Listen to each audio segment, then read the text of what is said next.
going to say, if Mackie talks, I'll just need you to go back. But if he's not talking, you're good. If Crystal's talking, you can scoot in, you're good. Okay, thank you all for joining us. With 3 weeks left, this week was an intense one, especially for issues that our caucus and our constituents really care about.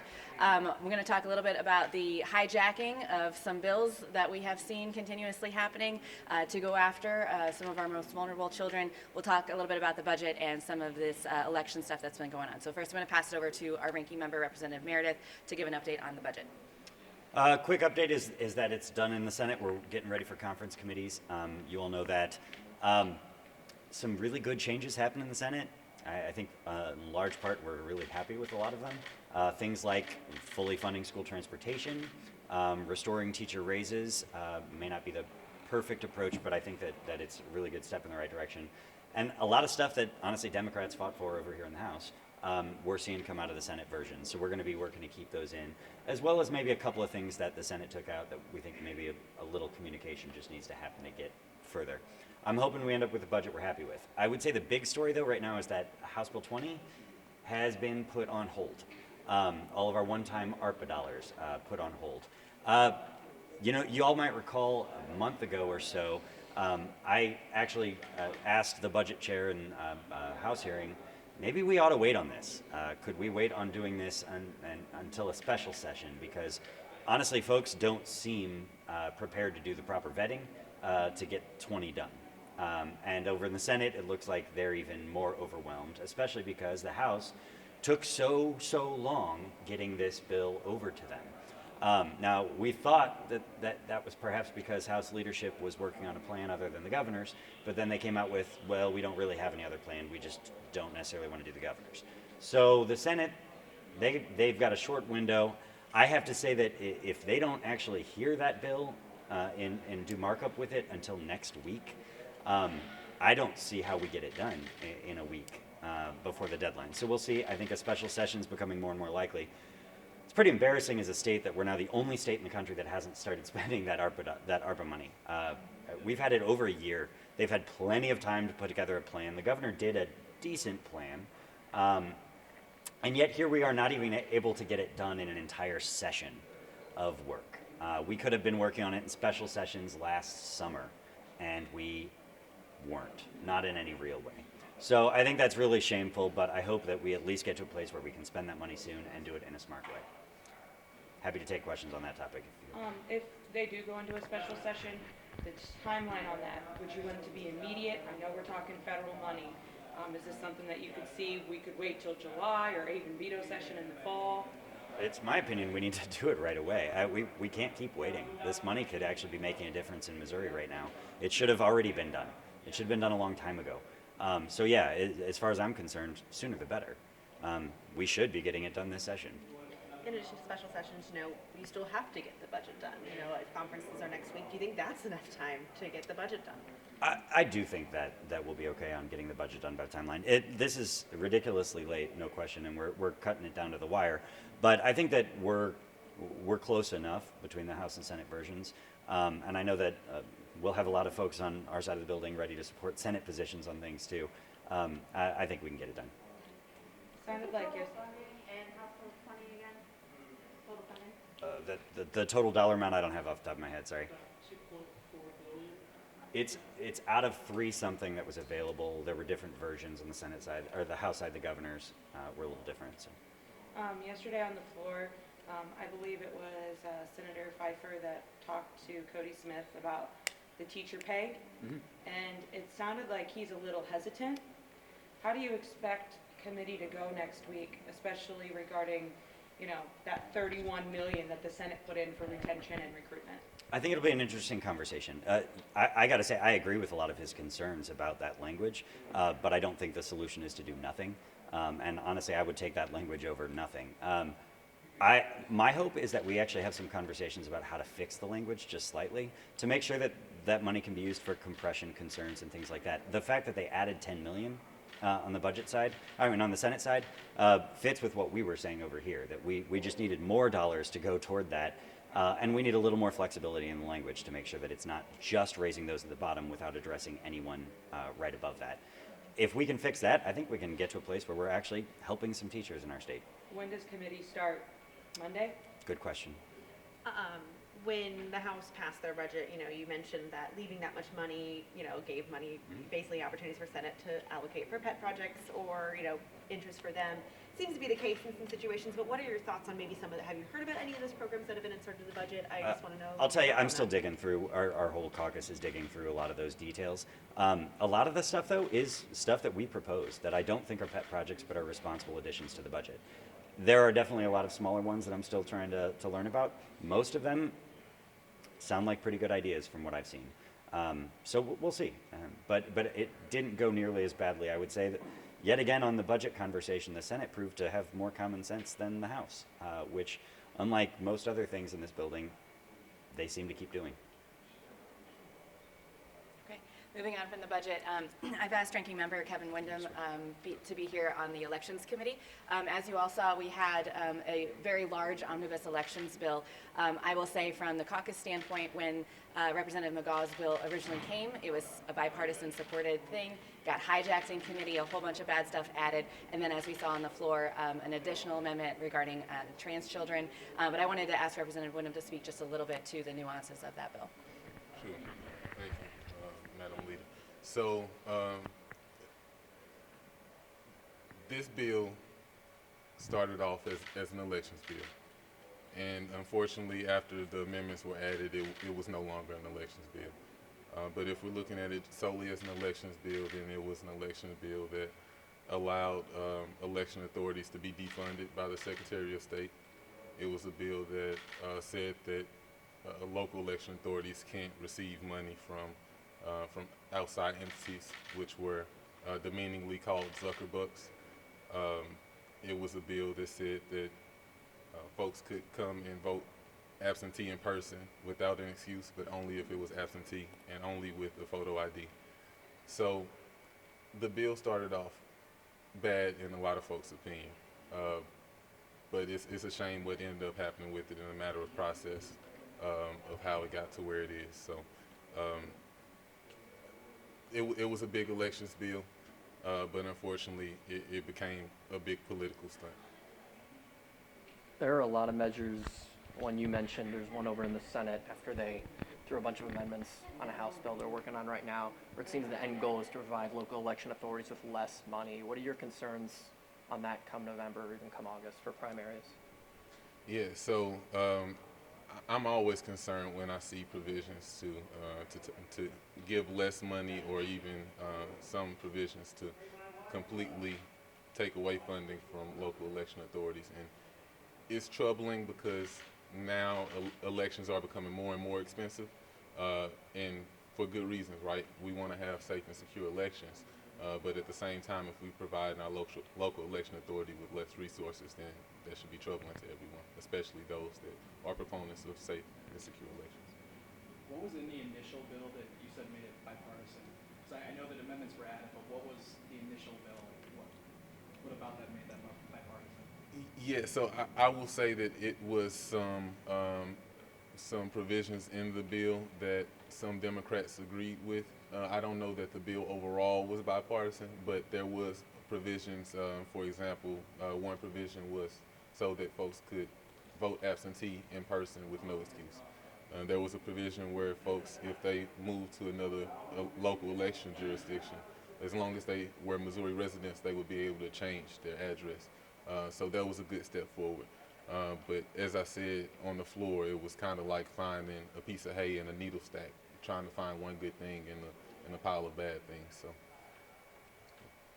There remains, 2 weeks left in session, a bill this large, filled with this many things. I mean, what are your thoughts on it making it even through the Senate with this much time left? I think that any bill with photo voter ID that goes through the process this late in the game has a large hurdle to overcome, and being completely frank, I hope that it doesn't overcome that hurdle. Okay, and last topic that we wanted to address today was the obvious giant elephant that has been in the room for quite some time, which is the continued attacks against some of our most vulnerable children in our state regarding transgender youth. And so we have seen now multiple bills where this has been added as an amendment.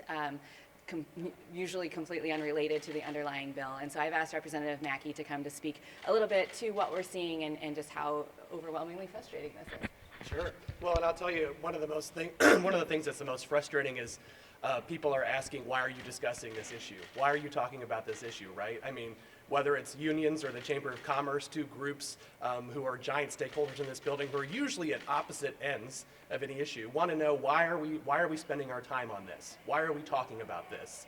Well, and the answer is because of the leadership in the majority party, the folks who've hijacked these bills, the people who took this legislation from Representative McGaugh, the people who took this legislation from Representative Gregory, and forced this issue and forced this conversation. And as long as they continue to do that, we will stand up every chance we get and fight for the very few amount of children in our state who are trying to play sports, whose lives are upended, who are fighting for their lives. We will stand up for them every single chance we get and every time that we have to. But trust me, we would rather be talking about jobs and the economy and House Bill 20 with billions of dollars of ARPA funding that we could be spending. Trust me, I would much rather be talking about that. The fact that my words happen to get more attention is their fault, not mine. I would much rather be talking about the billions of dollars in our state that we need to spend on the issues that people sent us here to do. Every time this is added, kind of talk through. Every time that this comes up, you can just tell your frustration. It's like something just, a bee stung you on the side. That's what it feels like. Kind of talk about your background, your history, your daily life, and how this kind of affects, you and even Missourians. Sure. So as a member of the LGBT community, this is an issue that I take personally. I don't take the debate over House Bill 20 personally. I understand that we all come to the building with different ideas of how to spend billions of dollars, and we represent constituents who have different opinions on how to spend that money. And that's fine. That's why we're here. Those are the debates we're supposed to be having. This issue does not present a reasonable debate. There is no gray area on how you treat human beings. There is no gray area when it comes to equality. And so I take offense, great offense, personal offense, when people that I share meals with, whose children's I know the names of, who are friends of mine in other contexts. It hurts. It hurts like nothing else I've experienced in this job. And it needs to stop. This is now headed to the Senate. Both of them are only 2 weeks left at this point of the ball game. Your thoughts, have you talked to the Senate about this sort of topic? Have you heard from them what they're going to do with this school transportation bill and this election bill that both have had this topic added to them? Well, one refrain that I hear over and over from the people I'm friends with on the other side, something they tell me to sort of assuage me, but really I think to assuage their own conscience, is that, don't worry, Ian, don't worry, it's not going to pass. Don't worry, it's so late, whether it's a primary election, whether it's dollars from out of state that need to come in, whether it's, people needing to make their mark. Don't worry, we're just going to do this real quick. We're going to put it on this bill, send it over, nothing's going to happen. It's filed on a Senate bill for third read that could come up at any time, that could immediately go to conference, or not go to conference if it's sent over there with terrible legislation. We're getting this close to actually seeing this become policy. And I know that there's a lot of folks on the other side of the aisle who don't want to see that happen, and they need to be very careful, because they're tempting fate. A lot of them are tempting fate. I hope that it doesn't become law, obviously. I'm encouraged that there are a few paths only left for it to happen, but those are real paths, they exist. Nobody should tell themselves that it's not going to happen. So There- this is, go ahead. There are bills across the country with this type of language. This is becoming a national issue on the other side of the aisle. It's being used for political purposes. How should Democrats across the country respond on this issue? Well, I don't want to tell anybody else what to say, because we all come at this from a different perspective. I do think that there are consequences to fighting as strongly as I'm fighting this issue, right? And we've seen other legislators go, viral, I guess, or get attention for their remarks on the floor, for pushing back, and for taking on a particular colleague one-on-one. We don't want to do that. We hate to do that. It jeopardizes the good work that we are all coming together to do 90% of the time. When it gets personal and when it gets intense, it jeopardizes all of the good that we're sent here to do. But there comes a breaking point, and they're pushing that point. They're tempting fate. Now, the legislation around the country that we talked about this morning, 2 Republican governors have vetoed this recently. The Utah governor, the Indiana governor, both of the Republican Party get it. They understand that they don't understand. They understand that they are not in a position to determine the science behind the issue, but they're going to come down on the side of mercy and compassion. And I hope that our state can do the same. This is kind of the first wave of this legislation that's making it through the House. I know there's another bill that would bar trans children from seeking or accessing gender-affirming health care. I don't know if you've heard anywhere that moving. That's another bill that's making its way across the country. Covered it in Arkansas last year. I'm just curious your thoughts on that, and have you heard rumors of it moving forward? I haven't. We had a committee hearing on that last week. I think the paths for that are more narrow. They still exist. Amendments can be added at the 11th hour and sent to the governor's desk. So the work isn't done. I want to be clear. I hope the paths for that continue to remain as narrow as possible. But I want to take the opportunity here to say something I should have said to the last question, which is to Democrats around the country, to people who are on our side with this, we have to realize what's at stake. And you're reminding me what's at stake when you're talking about that other piece of legislation as well. We have to realize that rights that we have taken for granted are at stake. Our institutions are at stake. I've been married for almost 8 years to my husband, and I know that we're this close to that being taken away. And I know that this is a step in that direction. We're this close to having rights, women having control of their own bodies. These are all issues that are connected. Obergefell gave me my rights to marry my husband because Roe v. Wade happened first. And these rights that are sacred to us, that we take for granted because we live in a country where we espouse to treat people equally. That's what's at stake. And so people have to get loud. They have to get loud. Yeah. I think that it means something that we heard Representative Sander get up the other day, Representative Dogan. Both those Republicans voted in opposition of the bills today. So it obviously, it hits home for them as well, even though they're Republican on that GOP side. Right. Anything to say about that? Yeah, there's one person of color on the other side of the aisle, one person who's Jewish, one person who's Mormon, one person who's gay. And they were the no votes in the GOP. You can see it for yourself. You can look at the bigotry. There's a visual of the bigotry. When a person of color asks you, when a person of color addresses racism, they're an expert on the issue. When a gay person addresses homophobia, they're an expert on that issue. We should listen. When a person who's Jewish recognizes anti-Semitism, we should listen to that person. They are the expert on the issue. And I think you saw that clear as day today. Have you spoken to any House Republicans that are quietly saying that they're against this trend of attacking on Oh, yeah. Oh, a ton of them. A ton of them. Yeah. I have. Absolutely. And that's to the point of them hoping that what they tell themselves when they go to sleep is it's not going to become law. It's not going to become law.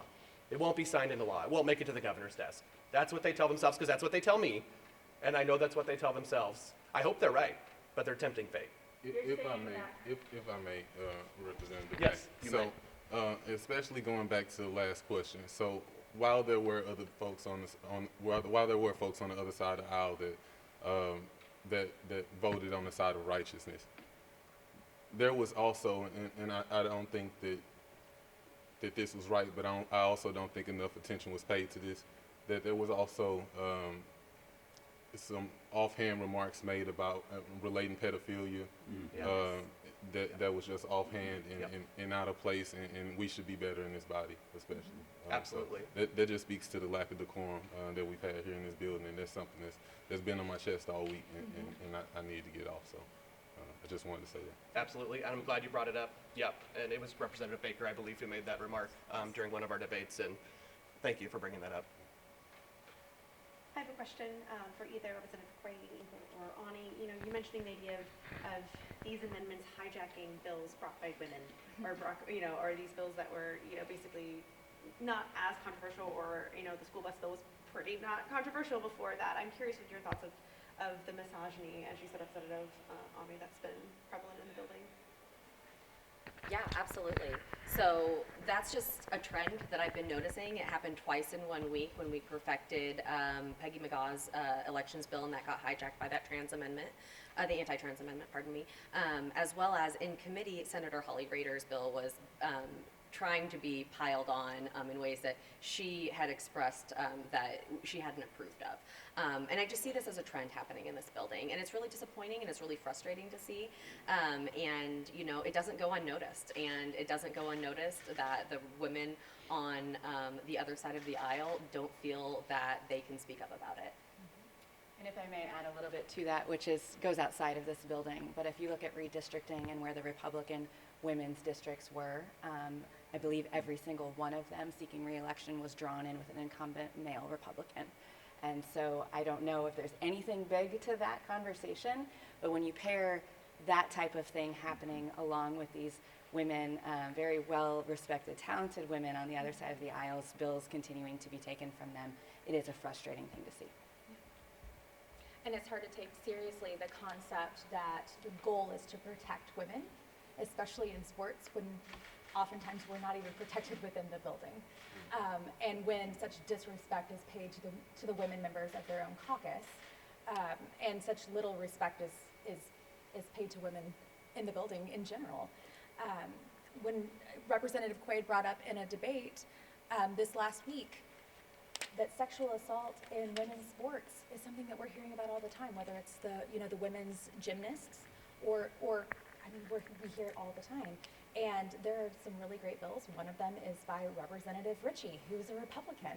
And that was the question that Leader Quaid was asking, was when we're talking about protecting women's sports, are we protecting them in that sport that they're playing from the actual predators? Or are we saying protection and fairness of play, which is what NISHA and the NCAA already achieve with their rules.